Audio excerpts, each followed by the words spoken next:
All right, so hardship licenses versus conditional licenses. We talked about the hardship license that covers the first 30 days after your arrest, and then after that you can apply, like you said, for a conditional license? That's correct.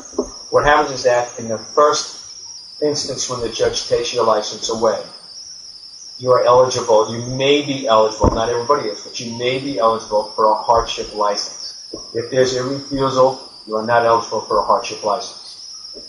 But provided that there is an allegation of a reading of .08 or more, and the judge is now taking your license away, you can apply for the hardship license. I refer to that as the Cinderella license. It allows you to drive to and from your home to your place of business, to and from medical appointments, and to and from school.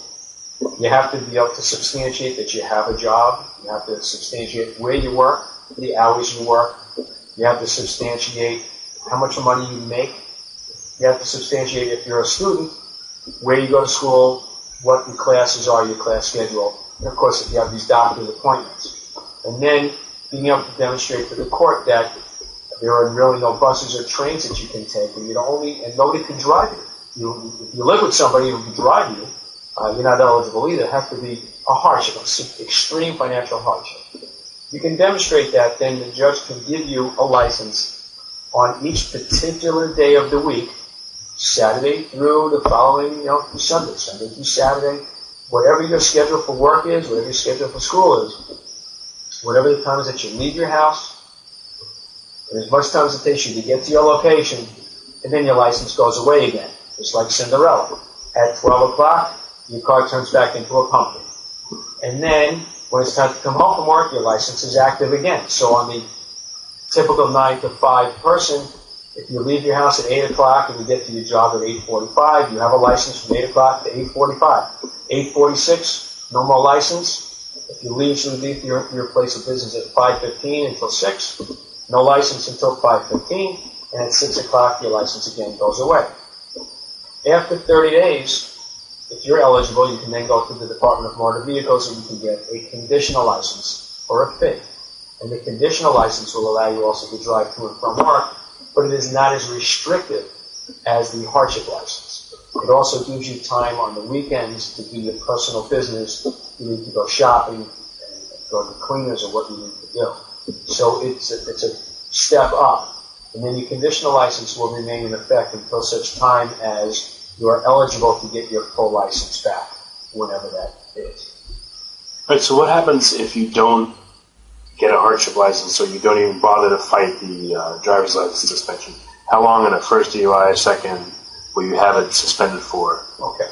If you don't apply for a hardship license, as soon as you go to arraignment to say not guilty the first time the judge takes your license away, you have no driving privileges until somebody gives them back to you, such as a hardship license. You don't want that? No license until you can go to the Department of Motor Vehicles and apply for and get a conditional license if you're eligible, or if you want it. Until that happens, there's no license. Then, depending on the outcome of your case, the next step will come into play regarding your license. For instance, your case gets dismissed, or there's an outcome that does not involve alcohol, such as a traffic violation or something else. Then you get your full license back.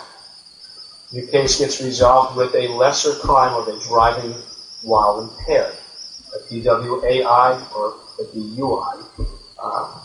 Then there's a license suspension post-conviction, not having anything to do with before. Now your case is finished. You lose your license for 90 days. During that 90-day period, again, you are eligible for a conditional license.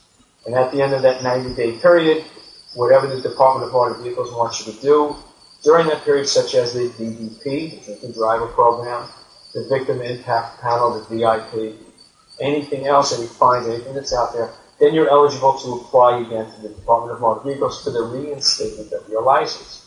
Your license never comes back.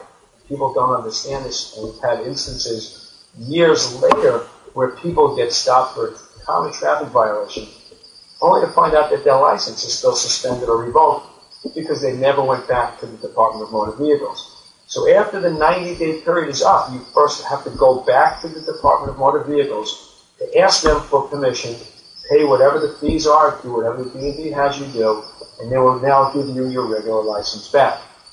On a conviction by plea or some trial or any other method for a driving while intoxicated offense, after that happens, there is a mandatory license revocation. At which time, 6 months minimum, your license is revoked. Again, before you can get it back, go into the Department of Motor Vehicles, drinking driver program, victim impact panel, on a revocation, another road test, and you get your license back at that time. And there are instances where people are not eligible to get their license back for a full year, aggravated driving while intoxicated. Some people can't get their license back for 3 or 5 years if they're on probation, felony cases, and some people may never get their license back. Again, all the post-conviction license issues now are out of the court system and go into the Department of Motor Vehicles. All right, so what happens if people try to chance it and they drive while they don't have driving privileges? It's a chance. Nothing's illegal until you get caught. If you get caught driving without a license, depending on why it's suspended and when it was suspended and what you're caught doing, it can be anywhere from a traffic violation up to a felony of driving with a suspended license. And as a felony, you could actually go to jail just for the driving without a license. Well, that's a question. All right, so if you're charged with DWI, though, and your license is suspended and you get caught while suspended specifically for that reason, what's the penalties to you? That's a felony charge of aggravated driving with a suspended license. It carries with it as a felony itself a jail sentence. You could get probation, but it carries with it the possibility of going to jail for more than a year for that offense of driving while your license is suspended for DWI. So that's incredibly serious. That's very serious. We do not suggest that people ever drive without having a license. It's valid.